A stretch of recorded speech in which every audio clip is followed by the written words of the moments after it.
Pancasila lahir melalui proses perumusan yang sangat panjang. Prosesnya diawali dengan terbentuknya Badan Penyidik Usaha-Usaha Persiapan Kemerdekaan Indonesia atau dalam bahasa Jepang disebut Dokuritsu Junbi Kosakai.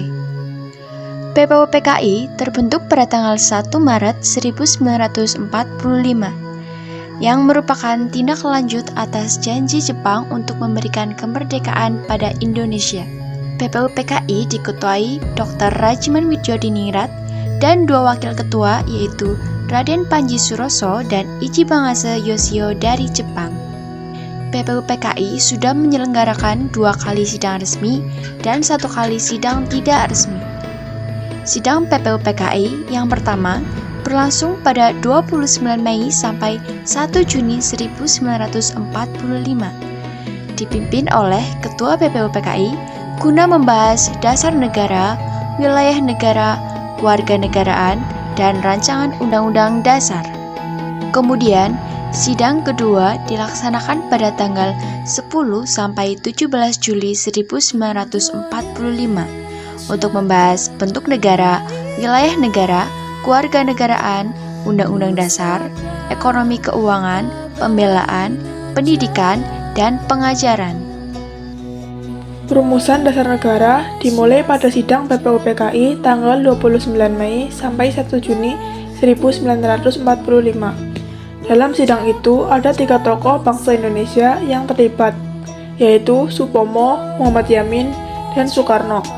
Mereka mengusulkan hal-hal utama dalam dasar negara. Muhammad Yamin mengusulkan bagian-bagian dasar negara Indonesia pada pidato tidak tertulis pada tanggal 29 Mei 1945. Usulan tersebut adalah peri kebangsaan, peri kemanusiaan, peri ketuhanan, peri kerakyatan, dan kesejahteraan rakyat. Selain itu, Muhammad Yamin juga mengusulkan 5 dasar negara yang berupa gagasan tertulis rancangan Undang-Undang Dasar Republik Indonesia, yaitu 1. Ketuhanan yang Maha Esa. 2. Kebangsaan Persatuan Indonesia. 3. Rasa kemanusiaan yang adil dan beradab. 4. Kerakyatan yang dipimpin oleh hikmat kebijaksanaan dalam permusyawaratan atau perwakilan. 5. Keadilan bagi seluruh Indonesia. Supomo mengusulkan rumusan 5 dasar negara pada sidang tanggal 31 Mei 1945 yaitu 1. Persatuan. 2. Kekeluargaan. 3. Keseimbangan lahir batin. 4. Musyawarah. 5. Keadilan rakyat. Soekarno mengusulkan perumusan 5 dasar negara pada pidatonya tanggal 1 Juni 1945 yaitu 1. Kebangsaan Indonesia atau nasionalisme. 2. Internasionalisme atau peri kemanusiaan. 3. Mufakat atau demokrasi. 4. Kesejahteraan sosial. 5. Ketuhanan yang Maha Esa. Dari perumusan 3 tokoh tersebut kemudian ditampung dan dibahas serta dirumuskan oleh Panitia 9 yang dibentuk PPUPKI. Anggota Panitia 9 dan Piagam Jakarta yaitu Insinyur Soekarno, Muhammad Hatta, Abikusno Cokro Sujoso, Agus Salim, Wahid Hashim, Abdul Kahar Musakir, Muhammad Yamin, Bapak K.A. Maramis, Ahmad Subarjo. Panitia 9 merumuskan naskah rancangan pembukaan undang-undang yang diberi nama Piagam Jakarta atau Jakarta Charter pada 22 Juni 1945. Isi Piagam Jakarta: 1. Ketuhanan dengan kewajiban menjalankan syariat Islam bagi pemeluknya. 2. Kemanusiaan yang adil dan beradab. 3. Persatuan Indonesia. 4. Kerakyatan yang dipimpin oleh hikmat kebijakan dalam permusyawaratan atau perwakilan. 5. Keadilan sosial bagi seluruh rakyat Indonesia. Piagam Jakarta bukan akhir perumusan dasar negara Indonesia. Sidang Panitia Persiapan Kemerdekaan Indonesia atau disebut dengan PPKI yang dilaksanakan pada tanggal 18 Agustus 1945 adalah sidang yang penting untuk sejarah lahirnya Pancasila. Dalam sidang tersebut, sila pertama yang pada awalnya berbunyi, ketuhanan dengan kewajiban menjalankan syariat Islam bagi pemeluk-pemeluknya menjadi ketuhanan yang Maha Esa. Adanya perubahan itu, isi Pancasila atau dasar negara Indonesia yaitu Pada sidang PPKI itu, Pancasila ditetapkan sebagai dasar ideologi negara Indonesia. Kemudian, hari lahir Pancasila ditetapkan pada tanggal 1 Juni dan pada hari itu menjadi hari libur nasional.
Proklamasi. Kami, bangsa Indonesia, dengan ini menyatakan kemerdekaan Indonesia. Hal-hal yang mengenai pemindahan kekuasaan dan lain-lain diselenggarakan dengan cara saksama dan dalam tempo yang sesingkat-singkatnya. Jakarta, 17 Agustus 1945, atas nama bangsa Indonesia, Soekarno, Hatta.